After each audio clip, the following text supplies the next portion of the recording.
யூத்துன்னும் போது ஒரு college election மாதிரி அவங்களுக்கு வந்து அதை தோணுது தவிர தலைவருக்கே தெரியாது.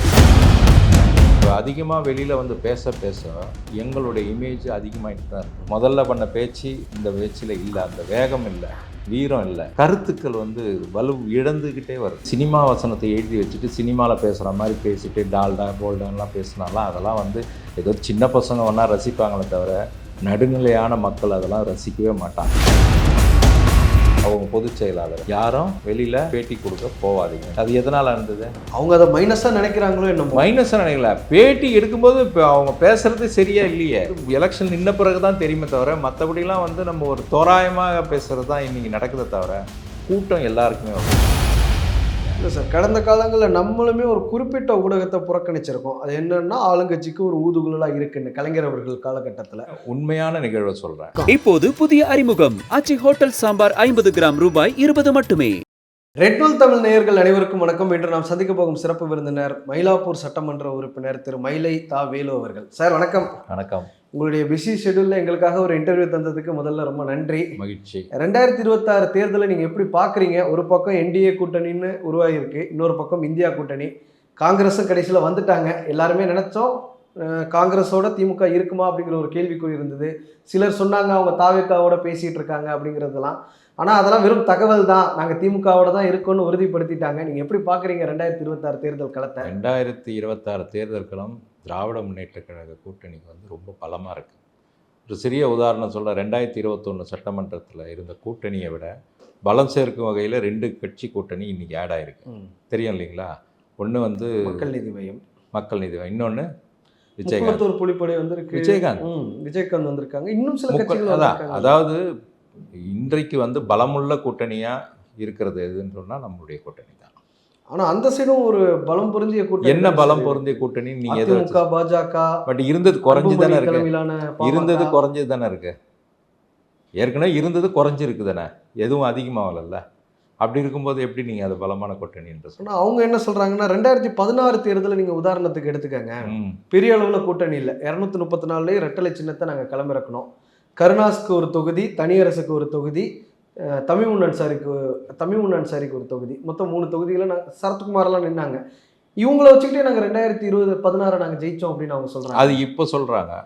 முதல்ல வந்து நாங்கள் தான் பெரிய பலமான கூட்டணி மாதிரி ஒரு மாயை உருவாக்கிட்டாங்க. 2016 ஒரே ஒரு தவறு என்ன நடந்ததுன்னா மதுவிலக்கு. பெரிய லீடிங்லாம் நாங்கள் வந்து அன்றைக்கி வந்து பின்னடைவை சந்திக்கலை. அதனால் இந்த முறை வந்து இந்த 5 வருஷத்தில் நம்ம செய்யக்கூடிய நம்முடைய முதல்வர் செஞ்சுருக்கிற சாதனைகள் இங்கே மக்களிடத்தில் பேசுது. மதுவிலக்கு எடுபடலைன்னு நினைக்கிறீங்களா? ஏன்னா கலைஞர் அவர்கள் அன்னைக்கு தேர்தல் இதை வாக்குறுதியை சொல்லும் போது நானும் அதில் இருந்தேன். அந்த இடத்துல இருந்து கவர் பண்ணும்போது நானும் அந்த காணொலியை பார்த்தேன். ஒரு கரகோஷம் வந்தது. ஏன்னா தமிழ்நாட்டில் இப்போ டாஸ்மாக் பிரச்சனைங்கிறது பெரிய அளவில் இருந்தது. தொண்டர்கள் ரொம்ப ஆரவாரமாக இருந்தாங்க கலைஞர் அவர்கள் அந்த வாக்குறுதியை சொல்லும் போது. ஆனால் 2016 அதுவே ஒரு பின்னாடி தெரியுது. மக்களுடைய எதிர்பார்ப்பு என்னன்றது தெரியுது இல்லை. இப்போ ஒட்டுமொத்தமாக வந்து இதை எதிர்க்கிறாங்கன்னா ஒரு பெரிய மாற்றம் உருவாகிருக்கும். நாங்கள் அன்றைக்கி பின்னடைவை சந்தித்து வெறும் ஒரு 5 லட்சம் ஓட்டு தான், 1.1% ரொம்ப குறைவான ஒரு இது. அது கடைசி நேர மனமாற்றத்துக்கு காரணமான அந்த நிகழ்வு தான் அந்த ஒரு தோல்வியை தவிர மற்றபடிலாம் ஒன்றுமே ஒரு பெரிய தோல்வியாக நாங்கள் ஏற்றுக்கல. ஆனால் இந்த முறை அவங்க என்ன சொல்கிறாங்கன்னா இன்னும் சில கட்சிகள் திமுக கூட்டணியிலேருந்து வரும்னு நேற்று எடப்பாடி பழனிசாமி அவர்கள் சொல்லிகிட்டே இருக்க வேண்டியதான். இலவை காத்த கிளின்னா கதை தெரியுமா உங்களுக்கு? அந்த இலவை காத்த கிளி தான். ஆனால் பார்த்துக்கிட்டே இருப்பாங்க, ஒன்று ஒன்றா முடிஞ்சிட்ருக்கோம். எங்கள் தலைவர் வந்து அதில் எந்த ஒரு வேலையை எடுத்தாலும் நேர்த்தியான முறையில் படிப்படியாக அழகாக ஒன்று ஒன்றா முடிச்சுட்டு வர்றாரு. காங்கிரஸ் நேற்று முடிஞ்சுதா, இனிமேல் எல்லாம் கடகடன்னு முடிஞ்சிடும். காங்கிரஸ் முடிஞ்சாலே மற்ற தொகுதிகள் முடிஞ்ச மாதிரி தான் அப்படின்னு எடுத்துக்கலாமா? ஏன்னா அதுதான் மேஜர் கட்சின்னு நம்ம எடுத்துக்க முடியும். அதுக்கு ஒரு 28 தொகுதிகள் கொடுக்கும் பொழுது பின்னடைவாக பார்க்கப்படுதா இல்லை கரெக்டு தான் காங்கிரஸ்க்கு அப்படின்னு? எப்பவும் அது இது வந்து ஒரு பெரிய பின்னடைவே கிடையாது. நெகோசியேஷன் இருக்கும், எல்லா கட்சிக்குமே அது உண்டு. அது இல்லை நான் கொடுக்குறேன் வாங்கிக்கன்னு சொன்னால் வாங்கிடுவாங்களா? இருக்கும். அதில் வந்து தலைவர்கள் ஒன்று கூடி பேசும்போது அது முடிஞ்சிடும். அவங்கவுங்க கருத்தை வந்து ஒரு குழு பேசுது, அவங்க குழு பேசுகிறாங்க. இறுதி முடிவு யார் எடுக்க போகிறாங்க? 2 தலைவர்கள் பேசினா வேலை முடிஞ்சிச்சு, 2 தலைவர் பேசினாங்க, முடிஞ்சு போச்சு. அன்பில் மகேஷ் அமைச்சர் கூட இதான் சொன்னார். ராகுலும் முதலமைச்சரும் பேசினா பிரச்சனை ரிசால்வ் ஆகும் அப்படிங்கிற மாதிரி சொன்னாங்க. ஆனால் காங்கிரஸ் தொண்டர்கள் அந்த கேள்வி எழுப்புனாங்க. எங்களுக்கு வந்து நாங்கள் எப்போவுமே உங்களுக்கு அடிமையான்னு கேட்டாங்க. அது வந்து களத்தில் எதிரொலி. களத்தில் வந்து கண்டிப்பாக இருக்கும். அவங்க கட்சிக்குன்னு ஒரு குரூப் பாலிடிக்ஸ் இருக்கும் இல்லையா? அதை பற்றி பேசுறது வந்து நம்ம எதுவும் தவறு சொல்ல முடியாது. ஆனால் ஒருமித்த கருத்து வெற்றி பெறணும். அந்த வெற்றி பெறத்துக்கு இயக்கம் வந்து ஒரு வலுவாக இருக்கணும். அப்போ வலுவாக இருக்கணும்னா யார் கூட இருக்கணும்? இதுக்கெல்லாம் ஒரு தலைவர்கள் தான் உட்காந்து முடிவெடுப்பாங்க. கீழே பேசுகிறாங்கன்றதுக்காக நம்ம வந்து ஒன்றா ஒரு செய்தியாக ஒன்றா இருக்கலாமே தவிர, மற்றபடி ப்ராக்டிக்கலாக என்ன நடக்கணுமோ அது கரெக்டாக நடந்துட்டு இருக்குது. யதார்த்தம் என்னவோ அதுதான் நடக்குது. ஆனா மிச்செல்லாம் தகவல் நியூஸ் தான். நம்ம ஒரு 50 வருஷமா பார்க்குறோம் sir. Either ADMK or DMK. நம்ம பார்த்துருக்கோம், கலைஞர் அவர்கள் காலத்துலேயும் சரி, எம்ஜிஆர் அவர்கள் காலத்துலேயும் சரி. எம்ஜிஆர் அவர்கள் காலத்தில் அவர் அதிகபட்சமாக வாங்கின ஓட்டு வந்து 30%. கலைஞர் அவர்கள் மிகப்பெரிய எதிரலை அவருக்கு இருக்குன்னு சொன்னாலும் 25% வரைக்கும் வாங்கினாரு. கண்டிப்பாக. ஆனால் இப்போ விஜய் மாதிரி ஒரு ஃபேக்டர் வர்றாங்கல்ல இந்த எலெக்ஷனில். எல்லா எலெக்ஷன்லையுமே ஒரு கூட்டம் வந்துட்டே தான் இருக்கும். நீங்கள் பாருங்கள், முன்னாடி வந்து விஜயகாந்த் இருந்தார். ரஜினி வரும்போது எப்படி ஒரு வைப்ரேஷன் இருந்துச்சு. இவங்கெல்லாம் எப்படின்னா, நம்ம கட்சி நிற்கும் போது தான், ஒரு தேர்தலை சந்திக்கும் போது தான் அவங்களுடைய வலுவு என்னன்னு தெரியும். விஜயகாந்த் வரும்போது ஒரு பெரிய மாற்றத்தை ஏற்படுத்திடுவார்ன்ற ஒரு நம்பிக்கை எல்லாருக்குமே வந்துச்சு. ஆனால் ஓட் ஷேரிங் பார்க்கும்போது ரொம்ப கம்மியாயிடுச்சு. 10% அதிகபட்சம். ஆமாம், இப்போ கூட விஜய் வந்திருக்காருன்னா நம்ம வந்து அவர் வந்து எலெக்ஷன் நின்ன பிறகு தான் தெரியுமே தவிர, மற்றபடிலாம் வந்து நம்ம ஒரு தோராயமாக பேசுகிறது தான் இன்றைக்கி நடக்குதே தவிர, கூட்டம் எல்லாருக்குமே வரும். சீமானுக்கு இல்லாத கூட்டமா? சீமானுக்கு பார்த்தீங்கன்னா அவ்வளோ பெரிய கூட்டம் காமிக்கிறாரு. எடப்பாடிக்கு கூட்டம் சேருது. அதே போல் இப்போது விஜய் போடுற கூட்டத்துக்கும் கூட்டம் சேருது. அதனால் நம்ம அந்த கூட்டத்தை பார்த்து வந்து நம்ம வந்து டிசைட் பண்ண முடியாது. ஒரு தேர்தலை சந்திச்சாதான் இதோட முடிவு என்னன்றது தெரியும். நீங்கள் சொன்னது போல தான் 89 காலகட்டத்தில் மூப்பனார் இருந்தார். அதன் பிறகும் பார்த்தோம்னா 2001 காலகட்டத்துக்கு அப்புறம் பார்த்தா விஜயகாந்த் எமர்ஜ் ஆனார். ஆனால் விஜயகாந்த் மூப்பனாரை விட இவருக்கு கரிஷ்மா அதிகமாக இருக்குது தானே விஜய். யூத் இருக்கிறதுனால உங்களுக்கு சவுண்டு வெளியில் வருது. வேறு ஒன்றும் இல்லை, சிம்பிள். விஜயகாந்த் வரும்பொழுது அவர் பேஸ் ஒர்க் போட்டு வந்தோன்னா எல்லாம் வந்து பக்குவம் அடைஞ்சிட்டாங்க. இப்போ இங்கே இருக்கிற விஜய்க்கு வந்து பக்குவம் அடையாத இளைஞர்கள். அது அவங்க தப்பு கிடையாது, அவங்களுடைய வயசு அப்படி. நீங்கள் பாருங்கள், ஏதாவது ஒரு பெரியவர் வந்து அது மாதிரி பேசுகிறாருன்னா பேச மாட்டார். பக்குவம் அடைஞ்சவர் பேச மாட்டார். யூத்துன்னும் போது ஒரு காலேஜ் எலெக்ஷன் மாதிரி அவங்களுக்கு வந்து அதை தோணுது தவிர, மிச்ச பேரி வந்து இது வந்து ஒரு தேர்தல்னா ஜனநாயகனா என்ன, அரசியலமைப்பு சட்டம் என்னென்னா அவங்க தலைவருக்கே தெரியாது. என்ன சார் சொல்கிறீங்க? 100% தெரியாதுங்க. நீங்கள் ஒன்றா ஒரு ப்ரெஸ்ஸில் வச்சு அரசியல் சட்டத்தை பற்றி கேளுங்க, கண்டிப்பாக அவருக்கு தெரியாது. அம்பேத்கர் தலைவராக வச்சிருக்கோன்னு சொல்கிறாங்க. எல்லாம் மேலோட்டமாக பேசுகிறது எல்லாருமே பேசலாம்.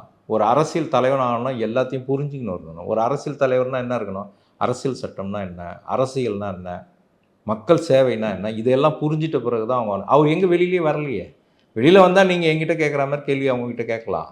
இல்லை, வெளியில் வர்றதுக்கு வந்து திமுக அரசு தான் ஒரு தடை போடுது அப்படின்னு சொல்கிறாங்க. எங்களை வந்து இயல்பாக விட மாட்டேங்கிறாங்க, கடிவாளம் போடுறாங்க. என்ன கடிவாளம் போடுறாங்க அதை நீங்கள் தானே சொல்லணும். எனக்கு இப்போது படம் வரலன்னு சொன்னால் யாரு தப்பு? ஜனநாயக படம் வரல, அது அவர் மேலே தப்பு தானே. நேற்று அவருடைய தஞ்சாவூர் பொதுக்கூட்டத்தை நீங்கள் எப்படி பார்க்குறீங்க? கலைஞர் அவர்களுடைய சொந்த ஊர் வந்து ஒன்றுபட்ட தஞ்சாவூர். ஸ்டாலின் அவர்களே சொல்லுவார், என்னங்க டெல்டாக்கு ஒரு மினிஸ்ட்ரி கொடுக்கலன்னு சொல்லும் போது நானே டெல்டாக்கு ஆரம்பிப்பார். உதயநிதி அவர்களும் அதே தான் சொல்லுவார், நாங்களே பூர்வீகம் டெல்டா தான் அப்படின்னு. எப்படி பார்க்குறீங்க? உங்கள் கோட்டையில் ஓட்டையை போட்டாருன்னு நீங்கள் பார்க்குறீங்க? இல்லை, அதாவது எங்களுக்கு அவர் அதிகமாக வெளியில் வந்து பேச எங்களுடைய இமேஜ் அதிகமாகிட்டு தான் இருக்குது. ஒவ்வொரு வாட்டியும் பேசும்போதும் அவருடைய இமேஜ் டவுன் ஆகிட்டு போயிட்டுருக்கு. பார்த்தீங்கன்னா உங்களுக்கே தெரியும், நேற்று அவர் குரல் கூட சரியில்லை. முதல்ல பண்ண பேச்சு இந்த பேச்சில் இல்லை, அந்த வேகம் இல்லை, வீரம் இல்லை. காரணம் என்னென்னா, ஒவ்வொரு தடவையும் அவர்களுடைய கருத்துக்கள் வந்து வலு இழந்துக்கிட்டே வருது. அதான் உண்மை. நீங்கள் பாருங்கள், நீங்கள் ஃபஸ்ட்டு ஸ்டார்டிங் பேசும்போது எப்படி இருந்துச்சு, அப்போ வர விமர்சனங்கள் எப்படிலாம் வந்துச்சு, அதுக்கப்புறம் அவருடைய பேச்சு குறைச்சிக்கிட்டே தான் வருது. நேற்று கூட சொல்கிறாருல, ஓம் சக்தி பராசக்தி திமுக ஒரு தீய சக்தின்னு கோர்வையாக. யார் தான் சொல்ல தீய சக்தின்னு? யார் சொல்லலை? திமுகவை நீங்கள் பல காலமாக ஒவ்வொரு தலைவர்களும் சொல்லிகிட்டே இருக்கிறாங்க, போயிட்டே இருக்காங்க, சொல்லிகிட்டே இருக்காங்க, போயிட்டே இருக்காங்க. ஆனால் திமுக மிகப்பெரிய பராசக்தியாக இன்றைக்கி நின்றுட்டுருக்குது. அப்படி இருக்கும்போது நம்ம அதை போய் நம்ம காதில் வாங்க வேண்டிய அவசியமே கிடையாது. எங்களை பொறுத்த மட்டும் பார்க்குற ஒரு மக்களுக்கு ஒன்றா அது ஒரு பெரிய இதாக தெரியலாமே தவிர, நடுநிலையாளர்களுக்கு தெரியலாமே தவிர, திமுக காரனுக்கு எல்லாத்தையும் எதிர்த்து வந்தவன் தான் இன்றைக்கி களத்தில் வந்து கம்பீரமாக நிற்கிறான். இல்லை, அவர் என்ன சொல்கிறாருன்னா, நீங்கள் டெல்டாக்காரன் சொல்லி இங்கே இருக்கக்கூடிய விவசாயிகளுக்கு அதில் டால்டா ஊற்றுறீங்க அப்படிங்கிற ஒரு விமர்சனத்தையும் முன்வைக்கிறாரு. அவர் சொல்ல வர்றது என்னென்னா, விவசாயிகளுக்கு நீங்கள் கொடுத்த வாக்குறுதியை நிறைவேற்றலை, அவங்கள ஏமாற்றிருக்கிறீங்க, வஞ்சிச்சிருக்கீங்க அப்படிங்கிற ஒரு. விவசாயத்துக்கு ஒரு தனியாக ஒரு பட்ஜெட்டை போட்டு அவங்களுக்கு என்ன ஏதுன்றதை ஆராய்ந்து இதை பண்ணுறாரு. இவர் வந்து சினிமா வசனத்தை எழுதி வச்சுட்டு சினிமாவில் பேசுகிற மாதிரி பேசிட்டு டால்டா போல்டான்லாம் பேசினாலாம் அதெல்லாம் வந்து ஏதோ சின்ன பசங்க ஒன்றா ரசிப்பாங்களே தவிர, நடுநிலையான மக்கள் அதெல்லாம் ரசிக்கவே மாட்டான். நீங்கள் இன்னொரு விஷயத்த சொல்கிறீங்க, அவருக்கு வந்து மவுசு குறைஞ்சிட்டே வருதுன்னு. ஆனால் நேற்று அவங்க செய்தி தொடர்பாளர்கள்லாம் என்ன சொல்கிறாங்கன்னா, ஒரு யூடியூப் வியூஸை பாருங்கங்க நீங்கள் விஜய் பேசும்பொழுது 1,00,000 பேர் பார்க்குறான். அதே ஸ்டாலின் அவர்களோ உதயநிதி அவர்களோ பேசும்போது பாருங்க 1000 2000ன்னு வருது அப்படின்னு யூடியூப் வியூஸை வச்சு சொல்கிறாங்க. அதாவது நான் ஒத்துக்கிறேன், என்னன்னா யூடியூப் வியூஸ் வந்து ஓட்டா மாறுமா அப்படிங்கிற ஒரு கேள்வியை நானும் ஏற்றுக்கிறேன். ஆனால் அதை அவங்க ஒரு ஹோப்பாக தானே பார்க்குறாங்க. அதாவது ஒரு விஷயம், அதாவது விஜய் வந்து ஒரு நடிகராக இருக்கும் பொழுது பரவலான ஒரு சப்ஸ்கிரைபர்ஸ் அவருக்கு இருந்தாங்க. ஓவராலாக எல்லா கட்சியை சார்ந்தவங்களும் அதில் இருந்தாங்க. நாளடைவில் என்னாச்சு, அவர் அரசியல் போகும்போது அந்த சப்ஸ்கிரைபர்ஸ் ரெக்கார்ட் ஃபுல்லாத்தையும் அவங்க அப்படியே ஃபாலோ பண்ண ஆரம்பிச்சிட்டாங்க. அந்த ஒரு விஷயந்தான் அங்கே நடக்குதே தவிர மற்றபடி உண்மையான ஒரு சப்ஸ்கிரைபர்ஸ்ன்னு பார்த்தீங்கன்னா அங்கே ரொம்ப கம்மி. இது ஒரு வியாபார யுத்தி மாதிரி, அரசியல் யுத்தியை அவங்க கையெடுத்திருக்காங்க. சமூக வலைத்தளம் தவிர வேற என்ன அவங்களால இப்போ பாருங்கள் என்ன சொல்லியிருக்காரு அவங்க பொதுச் செயலாளர், யாரும் வெளியில் பேட்டி கொடுக்க போகாதீங்கன்னு. அது எதனால் இருந்தது? அவங்க அதை மைனஸாக நினைக்கிறாங்களோ என்னமோ. மைனஸாக நினைக்கல, பேட்டி எடுக்கும்போது இப்போ அவங்க பேசுகிறது சரியா இல்லையே, ஒரு நாலேஜே இல்லாமல் இல்லை பேசுகிறாங்க. ஒன்றுங்க நீங்கள் வந்தால் என்ன பண்ணுவீங்கன்னு கேட்குறாங்க. வந்தால் பண்ணுவோம் இப்படி தான் பேசுகிறாங்க தவிர என்ன ஒரு கொள்கை இருக்குது, இதை மாற்றுவோம் அதை மாற்றுவோம்னு சொல்கிறது ஒரு ஒரு தெளிவான பதில் இல்லைல்ல. அதனால் இது வந்து விமர்சனங்கள் உள்ளானதுனால இன்றைக்கு டிவிக்கு பொதுச் செயலர் என்ன சொல்லிட்டார், யாரும் வந்து டிவி விடாதீங்கள, எங்களோட இது இல்லாமல் பங்கெடுக்காதீங்க. இல்லை சார், கடந்த காலங்களில் நம்மளுமே ஒரு குறிப்பிட்ட ஊடகத்தை புறக்கணிச்சிருக்கோம். அது என்னன்னா ஆளுங்கட்சிக்கு ஒரு ஊதுகுழலாக இருக்குன்னு கலைஞர் அவர்கள் காலகட்டத்தில். உண்மையான நிகழ்வை சொல்கிறேன். கடந்த 2021 தேர்தல் நடக்குது. என்ன விவாதத்துக்கு காணொலி தான் ஆன்லைனில் கூப்பிட்றாங்க. கோவிட் காலகட்டத்தில் அதான் அது கோவிட் 4 வேட்பாளர்கள் இருக்கிறோம். யார்? நான் இருக்கிறேன், நடராஜன் இருக்கார், ஸ்ரீபிரியா இருக்காங்க, நாம் தமிழர் சீமாங்க. மக்களுடைய கருத்தை கேட்கணும் அப்படின்னு கேட்குறாங்க. நான் அவங்க பேட்டி கேட்குறாங்களேன்றதுக்காக நானும் கொடுத்துட்டேன். பார்த்துட்ருக்கேன். அங்கே உட்காந்துருக்கிற ஆளுங்க எல்லாம் நம்ம தெரிஞ்ச ஆளுங்க, எல்லாம் எனக்கு மூஞ்சி பர்சனலாக தெரியும். நான் இங்கே வந்து பிறந்த வளர்ந்த ஊர், கட்சியில் அடிமட்டத்துலேருந்து வளர்ந்துருக்கேன். பார்க்கும்போது எல்லாம் அங்கே இருக்கான். திமுககாரன் கம்மியாக இருக்கான், அதிமுககாரன் அதிகமாக இருக்கான், நாம் தமிழர். இவங்க என்ன பண்ணுறாங்கன்னா ஒரு கிரியேட் பண்ணுறாங்க. அது வந்து முன்னாடியே அது ஸ்மெல் பண்ணிட்டார். நான் அப்போ தான் பார்க்குறேன், ஓ இது மாதிரிலாம் அவங்க வந்து ஊடகங்களில் இது மாதிரி பண்ணுறாங்க. அப்போது கேள்வியெல்லாம் கேட்டு முடிச்சுட்டு நீங்கள் என்ன பண்ணுறீங்க, நான் என்ன பண்ண போகிறேன், அவர் என்ன பண்ண போகிறேன் எல்லாம் கேட்டுட்டு அப்போது கையை தூக்க சொல்கிறாங்க. ஓகே, நீங்கள் இங்கே யாரை நீங்கள் அதிகமாக ஏற்றுக்க போகிறீங்க, தேர்ந்தெடுப்பீங்க அப்படின்னும் போது அதிமுகவுக்கு அதிகமாக கை தூக்குறான். அதிமுககாரன் எல்லாம் எனக்கு தெரிஞ்சவன்.